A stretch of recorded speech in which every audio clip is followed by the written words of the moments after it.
Hello friends, स्वागत है आपका हमारे यूट्यूब चैनल। जो है कि हमने आज अभी नया यूट्यूब चैनल बनाया है और हम आपको इस पे मैथमेटिक्स पढ़ाएंगे।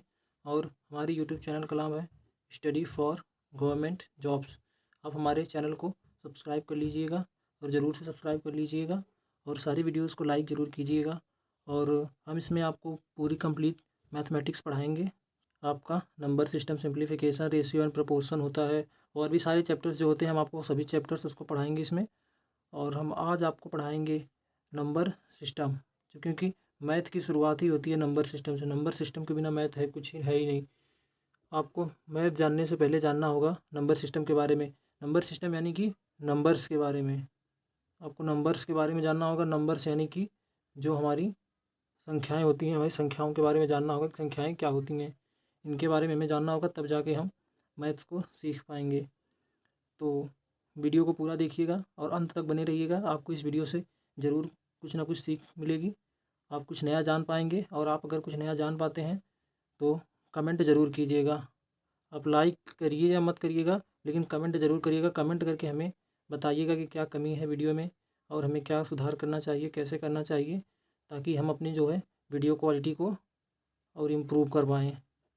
इससे हमें बहुत हेल्प होगी। इतना काम आप ज़रूर कर दीजिएगा।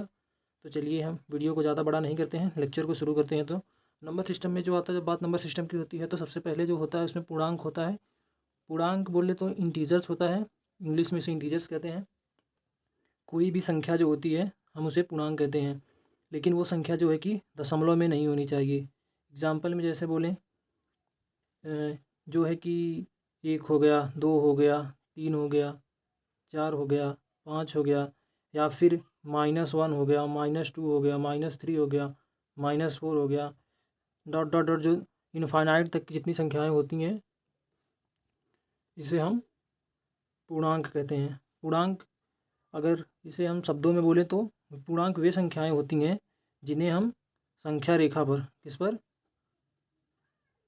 संख्या रेखा पर प्रदर्शित कर सकते हैं। जो हम संख्या रेखा पर प्रदर्शित कर सकें उन्हें हम पूर्णांक कहते हैं। जैसे कि संख्या रेखा बोले तो जो 0 से शुरू होती है और इनफाइनाइट तक जाती है। पॉजिटिव, इधर पॉजिटिव इंटीजर्स होते हैं और इधर जो होते हैं, इधर जो होते हैं नेगेटिव इंटीजर्स होते हैं। पॉजिटिव इंटीजर में 0 से शुरू होता है, +1, +2, +3, +4, डॉट डॉट, ऐसे ही जो है कि इनफाइनाइट तक जाता है। और इधर जो होता है -1, -2, -3, -4 और -5, dot dot dot dot infinite तक जाता है। ये जो संख्याएं होती हैं इन्हें हम पूर्णांक कहते हैं, क्योंकि ये आप देख रहे होंगे कि पूरी संख्या ये कि 4 है, 3 है, 2 है, 1 है, 0 है, फिर इधर -1 है, -2, -3, -4, -5, ऐसे ही जो है कि ये इनफाइनाइट तक चले जाते हैं। इनका कोई जो है कि अंत नहीं है। और इसमें आप कहीं भी देख पा रहे होंगे दशमलव नहीं है, क्योंकि वही संख्या पूर्णांक होती हैं जिनमें दशमलव नहीं होना चाहिए। वो संख्या दशमलव और एक बोलते हैं भिन्न में वो संख्या नहीं होनी चाहिए। अब जैसे अगर बोलें कि 12/3 लिखा है, तो ये जो है हमारा, ये भी हमारी पूर्णांक संख्या है, क्योंकि हम जो 3 से 12 में भाग देंगे तो पूरी पूरी 4 बार चली जाएगी। जो 4 है कि हमारा ये पूर्णांक है। अगर ऐसी हो गई कोई 7/3 लिखा है तो ये हमारी संख्या पूर्णांक नहीं है, क्योंकि अगर हम इसको भाग देते हैं तो ये जो है कि 2 पॉइंट समथिंग ऐसे करके भाग जाएगी और ये भाग जो दशमलव में आएगी, इसलिए ये हमारी संख्या पूर्णांक नहीं है। तो आपको आशा है मुझे कि, आशा नहीं पूरा विश्वास है कि आपको पूर्णांक जो है पूरा समझ में आ गया होगा। तो चलिए अब आगे की देखते हैं। आगे जो आता है, आगे जो है हमारी हैं प्राकृतिक संख्याएं, जिन्हें हम नेचुरल नंबर कहते हैं। प्राकृतिक संख्याएं क्या होती हैं इसके बारे में जानते हैं। दोस्तों, ये पहली वीडियो है, तो थोड़ा सा हेजिटेशन और थोड़ा सा हिचक है जो आपको दिख रहा होगा, तो आप थोड़ा इसको मैनेज कीजिएगा, धीरे धीरे सही हो जाएगा। आप लोग को समझ में आ रहा है कि नहीं आ रहा है ज़रूर बताइएगा। अगर नहीं समझ में आ रहा होगा तो वीडियो को अभी क्विट कर दीजिएगा और हमें कमेंट में ज़रूर बताइएगा कि हमें क्या करना। क्योंकि प्राकृतिक संख्याएं वे संख्याएं होती हैं जो 1 से लेकर 1, 2, 3, 4, 5, 6, 7, 8, 9, 10, 10 नहीं होता है, बेसिकली 9 तक होता है, और 11, ये डॉट डॉट डॉट इनफाइनाइट तक जाती है। 1 से स्टार्ट होती है और इनफाइनाइट तक जाती है संख्याएं, जिन्हें हम कहते हैं प्राकृतिक संख्याएं। ये हमारी प्राकृतिक संख्याएं होती हैं। और इसके बाद जो आते हैं, क्योंकि आप देख लेंगे पूर्णांक, पूर्णांक वे होते हैं कि जो हमारे 0 से लेके प्लस इन्फिनिटी तक भी होते हैं और माइनस तक भी होते हैं। तो जितनी भी ये प्राकृतिक संख्याएं हैं, ये वाली संख्याएं प्राकृतिक संख्याएं, वे सारी पूर्णांक तो होंगी, पर जो सारी की सारी पूर्णांक है वो प्राकृतिक संख्या नहीं होंगी। बिकॉज क्योंकि जो ये माइनस वाले हैं, ये माइनस वाले जो हैं प्राकृतिक में नेगेटिव नहीं आते हैं, प्राकृतिक संख्याओं में नेगेटिव नहीं आते हैं, ओनली पॉजिटिव नंबर्स आते हैं। तो आप लोगों को समझ में आ गया होगा। इसके आगे चलते हैं हम। अब है पूर्ण संख्याएं। पूर्ण संख्याएं को इंग्लिश में कहते हैं हम होल नंबर्स। ये ओ है, होल नंबर्स कहते हैं। होल नंबर्स वही है, होल नंबर्स में बस अगर हम प्राकृतिक संख्याओं के आगे अगर हम जीरो लिख देते हैं, 1 2 3, ये भी वहीं तक जाती हैं जहाँ तक, इसके बाद ये डॉट डॉट पूरा इनफाइनाइट तक चली जाती हैं। ये जो हमारी संख्याएं होती हैं इन्हें हम पूर्ण संख्या कहते हैं। बस प्राकृतिक संख्याओं के आगे जो ये देखिए यहाँ से 1 से लेके इनफाइनाइट तक तो हमारी नेचुरल नंबर्स हैं, उसी के आगे बस ये जीरो लगा देने से हमारी संख्या जो बन जाती है, इसे हम कहते हैं पूर्ण संख्या कहते हैं। ये हो गई हमारी पूर्ण संख्या। अब आगे चलते हैं सम संख्या की तरफ। सम संख्या है, इंग्लिश में से इवन नंबर कहते हैं। वे संख्या जिसमें जो है कि हम 2 से भाग चली जाती है, मतलब कि 2 से भाग चली जाती है, 2 से भाग चली जाती है। जैसे कि 2 हो गया, 4 हो गया, 6 हो गया, 8 हो गया, 10 हो गया, 11 12 13 डॉट डॉट 13 नहीं होगा यहाँ पे, 14 होगा। ये इनफाइनाइट तक चली जाती हैं। सम संख्याओं के अंतर जो होता है, ये दो सम संख्याओं के बीच 2 का डिफरेंस होता है। आप देखेंगे यहाँ भी 2 का डिफरेंस है, 8 से 10 के बीच भी 2 का डिफरेंस होता है। तो ये जो संख्याएं होती हैं, सम संख्याएं होती हैं, ये जो है 2 से सारी डिविजिबल हैं। आप 4 को भाग देंगे अभी अगर 2 से, तो 2 बार चली जाएगी। कोई भी उठा लें यहाँ पे, ये सॉरी 11 नहीं होगा, 11 जो हमारा ऑड नंबर में आता है। 10 के बाद ये डायरेक्ट 12 आता है, 2 का डिफरेंस होगा। अब ये 12 है, 12 में अगर हम 2 से भाग करते हैं तो 6 बार चली जाती है, जो कि हमारी एक सम संख्या है। इसके बाद हम चलते हैं विषम संख्याएं। विषम संख्याएं वे संख्याएं होती हैं जिनमें हम 2 से भाग नहीं जाती है, 2 से भाग नहीं जाती है। जैसे 1 हो गया, 3 हो गया, 5 हो गया, 7 9 11 13 15, उसके बाद है 17, उसके बाद है 19, ऐसे ही डॉट डॉट इनफाइनाइट तक ये भी चली जाती है। देखिए इसमें किसी में भी 2 से भाग देंगे तो पूरी भाग 2 से नहीं जाएगी। जब 2 से भाग नहीं जाती है तो ये संख्याएं जो होती है हमारी विषम संख्याएं होती हैं। अब विषम संख्याओं के बाद जो हमारा लेक्चर आता है वो हमारा आता है भाज्य संख्याओं का। तो ये जो है हमारी भाज्य संख्या। भाज्य संख्याओं की इंग्लिश में हम प्राइम नंबर कहते हैं। प्राइम नंबर वे नंबर होते हैं जो केवल केवल और केवल 1 से और खुद से विभाजित होते हैं, उन्हें ही हम क्या कहते हैं दोस्तों, प्राइम नंबर कहते हैं। एग्जाम्पल में हम जैसे आपको दिखा देते हैं प्राइम नंबर। सबसे छोटा जो प्राइम नंबर होता है वो 2 होता है, 2 के बाद जो होता है 3 होता है, 3 के बाद 5 7, और 7 के बाद 11 13, 13 के बाद आता है 17 19, 19 के बाद 23, ये ऐसे इनफाइनाइट तक चले जाते हैं। आप और दूसरे अगर लैंग्वेज में इन्हें कहें कि जिसके केवल और केवल 2 गुणनखंड होते हैं। एक का अगर देखें, 2 का देखेंगे तो इसका बस 1 और गुणा 2, ये बस 1 से भाग होगा इसमें और 2 से। वैसे ही 3 में 1 है और 3 है, 5 का 1 और 5 है, 7 का 1 और 7 है, 11 का 1 और 11 है। तो ऐसे ही सारे का होंगे, इनके बस केवल क्या होते हैं, 2 गुणनखंड होते हैं बस। इसके बाद दोस्तों अब आ गए हैं देखिए आगे भाज्य संख्याएं, जिसे हम इंग्लिश में कंपोजिट नंबर कहते हैं। भाज्य संख्याएं वे संख्याएं होती हैं जो एक तो 1 से विभाजित होती हैं, एक खुद से विभाजित होती हैं, और कोई अन्य से भी विभाजित होती हैं, अन्य से भी विभाजित हों, वे संख्याएं भाज्य संख्याएं कहलाती हैं। जैसे कि हम एग्जाम्पल में अगर हम आपको एग्जाम्पल दिखाएं तो भाज्य संख्याओं का एग्जाम्पल है पहला 4, 4 के बाद 6, 6 के बाद 8, और 8 के बाद हमारा जो है 9, 9 के बाद 10 12 14 15 16 डॉट डॉट ऐसे ही इनफाइनाइट तक चला जाता है। अगर आप देखेंगे तो 4 में 1 से भी भाग जाएगी, 4 में 2 से भी जाएगी, एक 4 खुद 4 से कट जाएगा।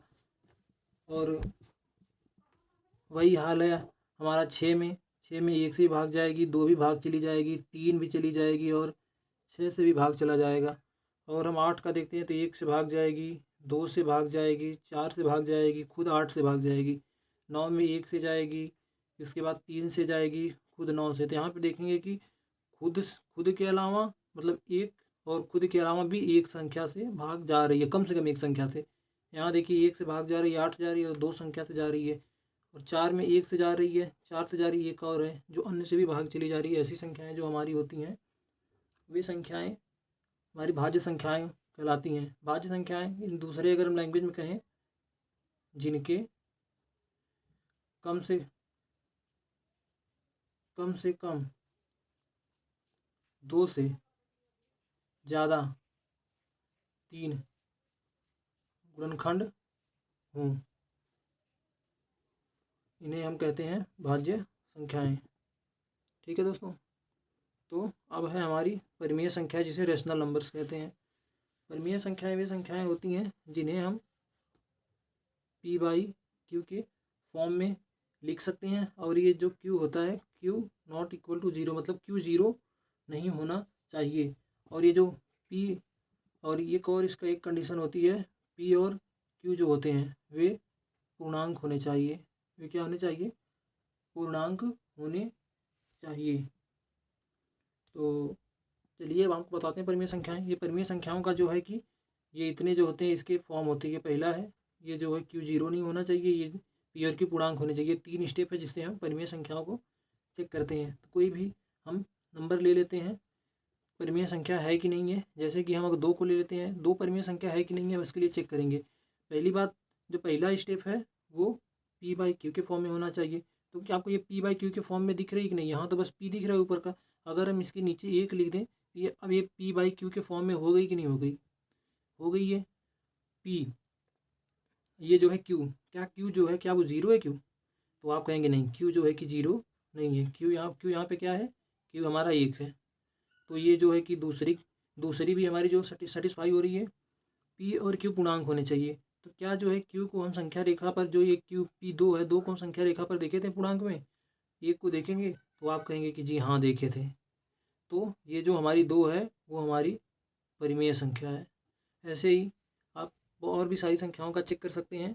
और जैसे किसी भिन्न को देख लेते हैं, अगर 4/3, 4/3 क्या एक परिमेय संख्या है? तो आपको इसके लिए चेक करना होगा क्या ये p बाई क्यू के फॉर्म में है? तो जी हाँ ये p है, ये q के फॉर्म में है। क्या q जो है ज़ीरो है? तो आप कहेंगे q जो है ज़ीरो नहीं है।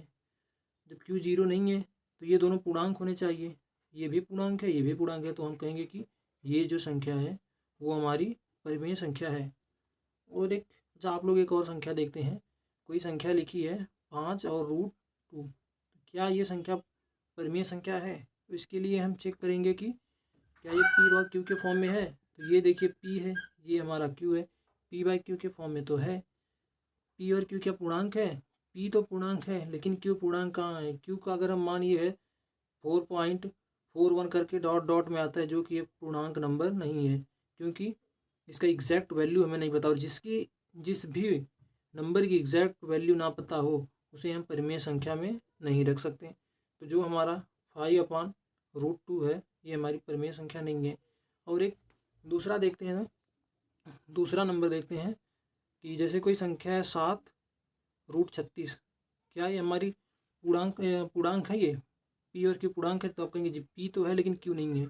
तो इसके लिए अगर हम क्या इसे, इसका ये कितने का स्क्वायर, ये 6 का है तो इसका हम स्क्वायर जो होता है स्क्वायर का वर्गमूल 6 लिख सकते हैं, स्क्वायर रूट 6 होगा। तो अब बताइए क्या है? ये देखिए p पूर्णांक है, q भी पूर्णांक है और q जो है ज़ीरो भी नहीं है। q जब ज़ीरो नहीं है, p और q दोनों पूर्णांक हैं, p बाई q के फॉर्म में लिखे गए हैं, तो जो ये हमारी संख्या है इसे हम कहेंगे कि ये हमारी परिमेय संख्या है। तो आपको बस परिमेय संख्या चेक करने के लिए बस 3 स्टेप रखने होंगे जो हम आपको यहाँ बता देते हैं परिमेय संख्या चेक करने के लिए। पहला हो गया, पहला स्टेप, संख्या जो है p बाई क्यू के फॉर्म में लिखा होना चाहिए। दूसरा स्टेप चेक करेंगे, q जो है वो नॉट इक्वल टू ज़ीरो नहीं होना चाहिए। q जो है ज़ीरो नहीं होना चाहिए और जो है तीसरा पी और क्यू पूर्णांक होने चाहिए। अगर ये इतनी कंडीशंस फॉलो करते हैं तो हम कहेंगे कि ये जो है परिमेय संख्याएं हैं। तो अब आगे बढ़ते हैं दोस्तों। परिमेय संख्याओं के बाद हमारा नंबर आता है अपरिमेय संख्याओं का। अपरिमेय संख्याएं जो होती हैं इरेशनल नंबर्स होती हैं। इरेशनल नंबर्स अपरिमेय संख्याएं कौन होती हैं? वह संख्याएं जो परिमेय संख्या नहीं है उन्हें ही हम अपरिमेय संख्या कहते हैं। अपरिमेय संख्या जैसे कि हम √3/√5 ले लें। तो अब अपरिमेय के जो हैं नियम लगा दीजिए। परिमेय का नियम जहाँ अगर फेल होता है तो ये जो संख्या है ये संख्या अपरिमेय हो जाएगी। तो क्या ये p/q के फॉर्म में लिखिए? जी आप कहेंगे जी p/q के फॉर्म में लिखिए। क्या q 0 है? आप कहेंगे तो q 0 भी नहीं है। लेकिन जैसे ही आप तीसरी वाली कंडीशन जो यहाँ पे मैंने बताई है p और q पूर्णांक हैं और q जो है कि 0 नहीं है, ये भी हो चुका है, ये भी हो चुका है। ये तीसरी कंडीशन p और q पूर्णांक हैं। तो आप बताइए क्या करनी में 3 और करनी में 5 को आपने कहीं इसका वर्गमूल निकलते हुए देखा है? जब तक किसी संख्या का वर्गमूल नहीं निकल जाता है करनी से बाहर वो संख्या कभी भी पूर्णांक नहीं होती है। तो ये हमारा यहीं पे फेल हो जाता है, इसलिए जो है ये अपरिमेय संख्याओं की कैटेगरी में आ जाती है। दूसरा अगर हम चेक करते हैं यहीं पे 7/√3। तो 7 तो हमारा देखिए p/q के फॉर्म में है। 7 जो है हमारा पूर्णांक भी है, q हमारा पूर्णांक लेकिन यहाँ पे नहीं है, जीरो जीरो भी नहीं है। ये कंडीशन तो है लेकिन ये पूर्णांक वाली कंडीशन पे जो हमारा ये √3 नहीं फिट हो रहा है, इसलिए ये संख्या अपरिमेय संख्या की कैटेगरी में आती है। तो दोस्तों उम्मीद करता हूँ आपको समझ में आ रहा होगा। थोड़ा मैंने पेज कम लिया है, आज पहले से ही हेडिंग्स लिख लिया था क्या क्या पढ़ाना है। आगे से ऐसा नहीं करूँगा तो आपको सब क्लियर समझ में आएगा। आप बताइएगा कैसे करना चाहिए तो हम करेंगे आगे चल के। अब आते हैं अभाज्य संख्याओं, इंग्लिश में को प्राइम नंबर्स कहते हैं। को प्राइम नंबर्स वे नंबर्स होते हैं जो ये आपस में अगर बोले तो ये अभाज्य संख्या। आप इसके नाम से ही समझ पा रहे होंगे कि सह अभाज्य संख्या। कहीं ना कहीं ये स जैसे कि साथ में कोई ये ऐसा आभास करा रहा है, अभाज्य संख्या साथ में कोई है। जैसे एग्जांपल में 3 और 4, इसका जो है कि इसका मेन जो रूल है इसका जो है कि HCF जो होता है, HCF जिसे बोलते हैं हाईएस्ट कॉमन फैक्टर, वो हमेशा एक आता है। दोनों एक कॉमन आना चाहिए। अगर एक के अलावा कुछ भी कॉमन अगर दोनों में आ रहा है तो वो संख्याएं जो है सहअभाज्य संख्याएं नहीं कही जाएंगी। 3 और 4 में देखिए एक कॉमन है, जैसे 5 और 6 ले लीजिए, इसमें भी देखिएगा तो बस एक कॉमन मिलेगा। क्या आप बताइए क्या 4 और 2 सहअभाज्य संख्याएं हैं? तो आप कहेंगे जी नहीं, क्योंकि 4 और 2 में हमें 2 कॉमन मिल रहा है और एक भी कॉमन मिल रहा है। ये जो है इससे 2 जो है 4 को भी काट देगा, जो 2 है 2 को भी काट देगा। और सहअभाज्य संख्याओं के लिए ज़रूरी है कि बस एक कॉमन हो, इसलिए ये संख्याएं जो है हमारी सहअभाज्य संख्याएं नहीं है। वहीं अगर हम 6 और 7 को देखें तो इसमें बस एक कॉमन आ रही है, संख्या हमारी सहअभाज्य संख्या है। सहअभाज्य संख्याओं का यही है, HCF उनका एक आना चाहिए। ये जो है HCF का मतलब कि हाईएस्ट कॉमन फैक्टर, ये होता है हाईएस्ट कॉमन फैक्टर बोलते हैं इसे। ये हमारी सहअभाज्य संख्याएं। तो अब चलते हैं, एक और आपका बचता है युग्मभाज्य संख्याएं, जिन्हें हम कहते हैं twin prime numbers. Twin prime numbers युग्मभाज्य संख्याएं कौन सी संख्याएं होती हैं? अब वे संख्याएं होती हैं, ये वे अभाज्य संख्याएं होती हैं जिनके बीच में बस क्या होता है, 2 का डिफरेंस होता है। 2 का डिफरेंस यानी कि बस 2 का अंतर होता है, ठीक है। जैसे एग्जाम्पल में 3 और 5 ये हमारी ट्विन प्राइम है। 7, 9, 11, 13, 17 और 19 ये हमारी ट्विन प्राइम नंबर्स हैं। और एक बात और है जो कि ये जितनी भी ट्विन प्राइम नंबर्स होती हैं, कोई भी ट्विन प्राइम नंबर्स, ये सारी की सारी सहअभाज्य भी होती हैं। इस बात को आप नोट कर लीजिएगा, जितनी भी ट्विन प्राइम नंबर्स होती हैं वे सहअभाज्य होती हैं। लेकिन सभी सहअभाज्य संख्याएं ट्विन प्राइम हों ये ज़रूरी नहीं है। तो आप इस बात को नोट कर लीजिएगा। और दोस्तों हम आपको एक चीज़ बताना भूल गए हैं, आप पीछे चलिए आपको बता देते हैं क्या बताना था